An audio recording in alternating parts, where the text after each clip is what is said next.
এই কাজে ধরেন যে আমি প্রথমে মনে করছি যে সবাই মিলেই রাস্তা চায়। এখন দেখি যে এখানে পক্ষ হলো দুইটা, তার মধ্যে দুই পক্ষ আছে। দুই পক্ষের মধ্যে আমি এক পক্ষর অ্যাপ্লিকেশনের ভিত্তিতে ধরেন আমি কাজ শুরু করছি। আমার কাজ শুরু করার পরিপ্রেক্ষিতে তারা আমাদের সরকারি কাজে বাধা দিছে, সরকারি হালট বাড়ি করতে প্রতিবন্ধকতা সৃষ্টি করছে, যে কারণে আমি এখন সহকারী কমিশনার ভূমির কাছে আমার রিপোর্ট দেওয়া হবে যে তারা এই রাস্তা বের করতে হলে তারা আরও সহকারী কমিশনার ভূমি, উপজেলা নির্বাহী অফিসার স্যার এবং তারা আরও লোকজনকে নিয়ে এই রাস্তা বাইর করবে, এইরকম কথাবার্তা বলতেছে এবং আমার কাজে আজকে সরাসরি প্রতিবন্ধক সৃষ্টি করেছে। আমি যে জায়গায় দাঁড়িয়ে আছি এটার বাম দিকে আমার গালাগাঁও ইউনিয়ন ৯ নং ওয়ার্ডের পাকুড়িতলা গ্রাম। এখানে একটি হালট নদী পর্যন্ত, এর থেকে ডান দিয়ে আমার ডান পাশে আমার যে বাড়ি আছে আর এই পাশে পংনয়াপাড়ার মানে অর্ধেক পংনয়া গ্রামের অর্ধেক জনগণ এখানে বাস করে।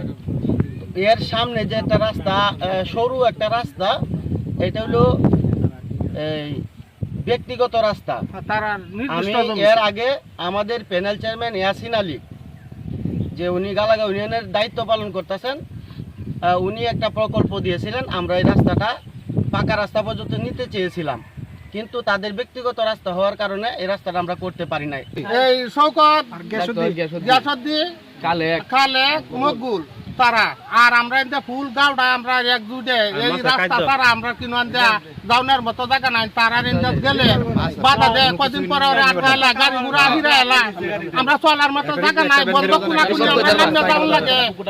আমরা একটু বিরক্তি করলে পারি না, আমরা দিলে ধান বেচার জন্য আমরা মাথাত করে নেওয়ার লাগে বিষর উঠো যে না আটকালা রাতে 12টার সময় একটা রুগী যদি অসুস্থ আমরা নেওয়ার মতো নাই, রুগীরা সহ্য লয়ে যায় আমরা রুগীরা এইভাবে মারা যায়।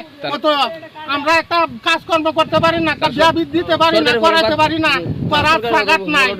তা আমরা সরকারি রাস্তা তাহা সত্ত্বেও আমরা কেন বাড়ির থেকে ঘর থেকে বাইরে হতে পারি না? আটকে দিত না, আমি সেদিনকে 100 বস্তা খাদ্য আনছি, তারা আটকে দিচ্ছে। আমি ভালো আছে শোক ডাক্তারে, আমি কে কইছি, আমি শোক ডাক্তারে কইছে রাস্তাটা নিষেধ। আমি কেমনে আমি সাইকেলের নিয়ে গিয়ে সাইকেলের মতো না মাঝে একটা বস্তা নাম লাগবে 10 কেজি বস্তা কি মাঝে একটা সম্ভব বিকেল এর থেকে শোক ডাক্তার বলেন থেকে দিকে মাছ বেচা বন্ধ। ওনার 10টা ফিশারি মাছ বেচা, তারপরে তারা ইলিক আওয়ামী লীগ করে।